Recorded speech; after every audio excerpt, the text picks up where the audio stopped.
Hello, मैं Neeru Gupta, associate professor, department of chemistry, government MS college Bikaner. Students, आज हम BSc part third के first paper की सेकेंड यूनिट का first chapter magnetic properties of transition metal complexes जो हमने last 2 lectures में स्टार्ट किया था, उसके अगले टॉपिक पर आज हम डिस्कशन करेंगे। और हमारा आज का टॉपिक है spin only formula and LS coupling, अर्थात चक्रण मात्र सूत्र तथा एलएस युग्मन। सबसे पहले हम बात करते हैं स्पिन ओनली फार्मूला या चक्रण मात्र सूत्र की। As we know that electron shows two types of magnetic moment, orbital magnetic moment and spin magnetic moment, and the resultant magnetic moment is the sum of these two magnetic moments. हमने जब chapter start किया था तो हमने ये पढ़ा था कि एक इलेक्ट्रॉन दो तरह के चुंबकीय आघूर्ण प्रदर्शित करता है या उसमें दो तरह के चुंबकीय आघूर्ण उपस्थित होते हैं। एक कक्षकीय चुंबकीय आघूर्ण और दूसरा चक्रण चुंबकीय आघूर्ण, और जो उनका कुल परिणामी चुंबकीय आघूर्ण होता है वो इन दोनों का सम या योग होता है। It is expressed in terms of BM या बोर मैग्नेटॉन। इसे हम बोर मैग्नेटॉन से प्रदर्शित करते हैं। The contribution to the magnetic moment from the spin moment to the electron is called spin only moment या म्यू। अब यदि मैग्नेटिक मोमेंट या चुंबकीय आघूर्ण सिर्फ चक्रण चुंबकीय आघूर्ण है तो उस चुंबकीय आघूर्ण को हम कहते हैं स्पिन ओनली मोमेंट या चक्रण मात्र आघूर्ण, जिसे म्यू द्वारा प्रदर्शित करते हैं। और इसकी जो वैल्यू है वो होती है 1 BM या 1 Bohr magneton is equal to EH/4πmc। In first transition series, contribution of the magnetic moment due to orbital motion of the electron is very small. चूँकि हम चुंबकीय गुण संक्रमण धातुओं के पढ़ रहे हैं तो वहाँ हमारे लिए ये जानना बहुत ज़रूरी है कि जो फर्स्ट ट्रांजिशन सीरीज़ है, प्रथम संक्रमण श्रेणी है, वहाँ तत्वों में ऑर्बिटल मोशन या कक्षकीय गति का चुंबकीय आघूर्ण बहुत थोड़ा होता है। दस इट इज़ क्वेंच्ड, तो हम उसे एक तरह से दबा हुआ या हम उसे क्वेंच्ड या हम नेग्लिजिबल मान सकते हैं। So the intrinsic magnetic moment of atoms and molecules are made up of the vectorial sum of orbital and spin moments of unpaired electron. लेकिन जो कुल चुंबकीय आघूर्ण किसी भी परमाणु या अणु का उसके ऑर्बिटल और उसके स्पिन मैग्नेटिक मोमेंट्स का सदिश योग या वेक्टोरियल सम माना जाता है, जबकि इलेक्ट्रॉन्स अनपेयर्ड होते हैं या अयुग्मित होते हैं। अब हम कुछ फॉर्मूले से इसको समझ लेते हैं। The spin magnetic moment mu S of a single electron is given by the following formula. Mu S is equal to GS root S plus 1। यहाँ S स्पिन क्वांटम नंबर या चक्रण क्वांटम संख्या है जिसका मान हाफ या 1/2 होता है, और यहाँ जो G हमने लिखा है वो कहलाता है गायरोमैग्नेटिक रेशियो। ये दूसरी तरह से भी व्यक्त किया जा सकता है। हमने इक्वेशन ऊपर वाली जो बात की है वो म्यू एस यानी कि स्पिन क्वांटम नंबर के लिए है। अगर हम इसे ऑर्बिटल मैग्नेटिक मोमेंट की टर्म में देखें तो mu L is equal to GL root L plus 1 होगा, जहाँ म्यू एल क्या है, ऑर्बिटल मैग्नेटिक मोमेंट है। Gyromagnetic ratio G is the ratio of magnetic moment to the angular momentum in case of free ion and the value of G is 2। तो अगर हम G की value, जो कि वो एक गायरोमैग्नेटिक रेशियो है जो किसका अनुपात होता है, मैग्नेटिक मोमेंट्स का, उसकी वैल्यू 2 है। और अब अगर हम इसे इक्वेशन में रखें mu S is equal to GS root S plus 1 में, तो हमारे पास क्या निकल कर आएगा, it is 2 root half and half plus 1, जिसे सॉल्व करके हमारे पास आता है रूट 3 जिसका मान होता है 1.732। अब इसी इक्वेशन को हम चूँकि ऊपर ये बात कर चुके हैं पहले कि जो टोटल या इंट्रिंसिक मैग्नेटिक मोमेंट है वो इन दोनों का योग होगा, तो इस इक्वेशन को हम इस तरह लिख सकते हैं mu effective equals to mu S plus mu L, यानी कि जो कुल चुंबकीय आघूर्ण है म्यू इफेक्टिव है वो उसके चक्रण और उसके ऑर्बिटल दोनों के मैग्नेटिक मोमेंट्स का, दोनों के चुंबकीय आघूर्णों का वेक्टोरियल सम या सदिश योग है। बट फॉर एटम्स और ions with more than one unpaired electron the resultant spin magnetic moment क्या हो जाएगा, mu S is equal to g capital S S plus one, जो कि रूट में है, जहाँ एस क्या है, sum of spin quantum number of individual electron. यहाँ सारे ही अलग अलग इलेक्ट्रॉन्स के चक्रण का योग कैपिटल एस द्वारा प्रदर्शित किया जाएगा। और now mu S can be written as, solve करके, root 4s s plus one, जहाँ s की वैल्यू, यहाँ कैपिटल S की वैल्यू है n/2, जहाँ n number of unpaired electrons है। अब एक एग्जांपल से हम इसे और क्लियर कर लेते हैं। यदि हमारे पास 5 अनपेयर्ड इलेक्ट्रॉन हैं तो कैपिटल S का मान क्या हो जाएगा, n/2 से 5/2। तो म्यू एस में जब हम इसकी वैल्यू रखेंगे तो mu S is equal to root 4 into S है तो 4 into 5/2 and s plus one 5/2 plus 1, जो कि रूट 35 होता है और उसकी वैल्यू होती है 5.916 Bohr magneton.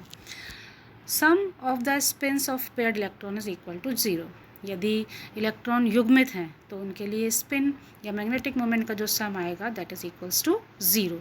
The total magnetic moment is given by the equation mu effective is equal to mu S plus L, और वैल्यू रखने पर हमें ये मिलता है root 4s s plus one plus L L plus one.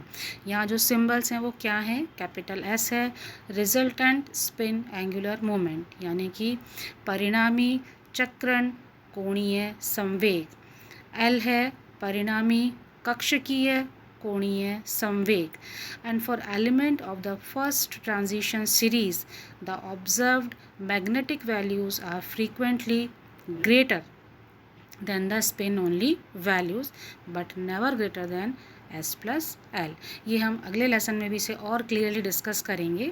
आगे बढ़ते हैं। For transition metals due to metal ligand linkage movement of electron is restricted around nucleus in orbital, so this L mu L equals to 0। अगर हम transition metals की बात कर रहे हैं तो हम ये देखते हैं कि मेटल और लिगेंड के बीच लिंकेज के कारण जो इलेक्ट्रॉन्स हैं वो न्यूक्लियस के चारों ओर आसानी से नहीं रोटेट कर पाते, इसलिए उनके कक्षकीय आघूर्ण को हम 0 मानते हैं, और उस स्थिति में म्यू एल का मान क्या हो जाएगा, 0। हमारे पास म्यू इफेक्टिव की वैल्यू क्या रह जाएगी, equals to root 4s s plus one, और यही इसका स्पिन ओनली फॉर्मूला या चक्रण मात्र सूत्र कहलाता है। अब हम इसी टॉपिक को आगे कंटिन्यू करते हैं, वो है एलएस कपलिंग, या जिसे हम रशेल सैंडर्स कपलिंग भी कहते हैं। इसको समझने के लिए थोड़ा सा आपको एक बार क्वांटम नंबर्स को भी रिवाइज करना होगा।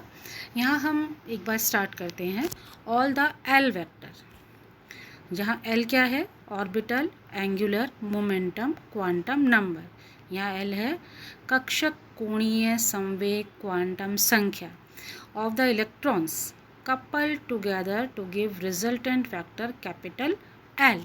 ये सब जब योग होगा इनका तो हमें क्या मिलेगा, कैपिटल एल, जो कि कक्षक कोणीय संवेग है। And L is always an integer, और इसकी वैल्यू हमेशा एक पूर्ण संख्या होगी इंक्लूडिंग 0, जिसमें कि 0 भी शामिल है।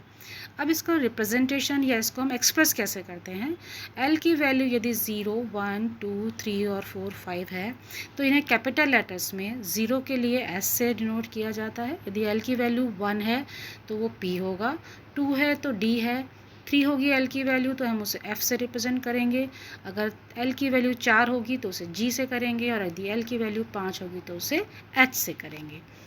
L values for the electron in any filled SPD etc. orbital is 0, यानी कि L for P6 is equal to 0, क्योंकि सारे के सारे इलेक्ट्रॉन्स पेयर्ड हो गए हैं, फिल्ड हैं। इसी तरह से हम S वेक्टर निकालेंगे, जहाँ S है spin angular momentum quantum number, यानी कि चक्रण कोणीय संवेग क्वांटम संख्या, और अगर हम इसका सम करेंगे तो हमें कैपिटल S मिलेगा। S इज़ एन इंटीजर और हाफ इंटीजर। S का जो मान है वो या तो पूर्ण संख्या होगी या एक हाफ इंटीजर होगा, यानी कि s को हमने अभी पहले भी बात की कि n/2 से प्रदर्शित करते हैं, जहाँ n अनपेयर्ड इलेक्ट्रॉन या अयुग्मित इलेक्ट्रॉन्स की संख्या है। अब हम थोड़ा सा स्पेसिफाई करते हैं लेंथेनाइड्स में, क्योंकि रशल Saunders coupling specially lanthanide metal ions के लिए दी गई थी, इसलिए यहाँ हमें उसके ही संदर्भ में इसे समझना होगा। So in lanthanide metal ions the resultant magnetic moment can be calculated by means of Russell Saunders coupling, या जिसे हम LS कपलिंग भी कहते हैं। और इसका जो फॉर्मूला है वो क्या है, mu equals to G root capital J plus 1।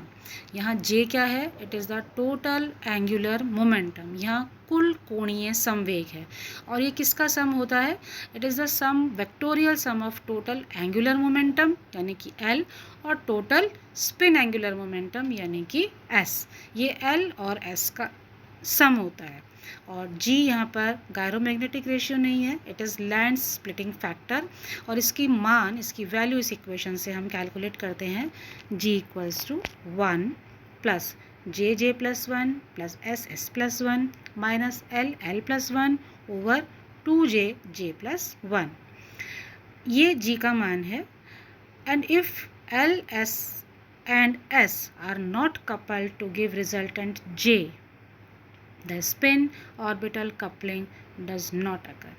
यदि L और S की कपलिंग नहीं होती है, ये नहीं युग्मित होते हैं, तो हमें J का मान नहीं मिलेगा, क्योंकि ये J इन दोनों का वेक्टर सम होता है। देन स्पिन ऑर्बिटल कपलिंग भी नहीं होगी, और उस स्थिति में हमारे पास म्यू S प्लस L का जो मान आएगा वो सिर्फ क्या रह जाएगा, 4S plus 1 plus L plus 1। अब इसमें एक छोटा सा टर्म सिंबल भी हमें यहाँ जानना ज़रूरी है कि quantity 2S plus 1 is known as the multiplicity of L state. L state की मल्टीप्लिसिटी को हम 2S प्लस 1 से प्रदर्शित करते हैं। L and S vector couples together to give the resultant vector J। ये हमने भी पढ़ा कि L और S जो वेक्टर्स हैं, जो सदिश हैं, वो युग्मित होकर हमें रिजल्टेंट वेक्टर J देते हैं, जो कि कुल कोणीय संवेग क्वांटम संख्या भी कहलाती है। और J का जो मान है वो हम एब्सोल्यूट वैल्यूज़ से निकालते हैं, और इन एब्सोल्यूट वैल्यूज़ की जो रेंज होती है वो L प्लस S से L माइनस S तक हो सकती है। इसे हम इक्वेशन में सिंप्लीफाई कर सकते हैं कि J equals to L plus S, then L plus S minus 1, L plus S minus 2, accordingly 0, then L minus S plus 1 and L minus S। तो एटॉमिक टर्म सिंबल के रूप में हमारे पास 3 सिंबॉलिक टर्म्स आ गई। For a spectroscopic perspective we need to know the values for the various type of angular moments. Term symbols जहाँ हमने हमारे पास L, S और J है, उसको हम कैसे प्रदर्शित करेंगे। यहाँ हमारे पास टोटल ऑर्बिटल एंगुलर मोमेंटम यानी कि कुल कक्षकीय कोणीय संवेग है कैपिटल L, मल्टीप्लिसिटी है इसकी टर्म की 2S प्लस 1, और एंगुलर मोमेंटम टोटल J है। तो हमारे पास जो एटॉमिक टर्म सिंबल आता है वो आता है 2S प्लस 1 L J। इससे हम किसी भी एटॉमिक टर्म सिंबल या उसकी ग्राउंड स्टेट टर्म को कैलकुलेट कर सकते हैं या उसकी गणना कर सकते हैं। एक एग्जांपल से हम इसे समझ भी सकते हैं। कैलकुलेशन हमें करनी है P2 के लिए। P2 की जो लोएस्ट ग्राउंड स्टेट टर्म होगी वो क्या होगी। P2 को हम जब लिखेंगे इट इज़ -1 +1 0 एंड -1। n यहाँ पर इक्वल्स टू 2 है क्योंकि नंबर ऑफ अनपेयर्ड इलेक्ट्रॉन हमारे पास 2 है। तो जो orbital angular momentum quantum number capital S आएगी वो क्या होगी n+2, एक इलेक्ट्रॉन के लिए और दूसरे के लिए भी 2 के लिए, और 2 + 2 = 1, यानी कि S का मान आ गया हमारे पास 1। L है हमारे पास यहाँ 1, और कैपिटल 1 जब होता है तो हम उसे कैपिटल P से प्रदर्शित करते हैं।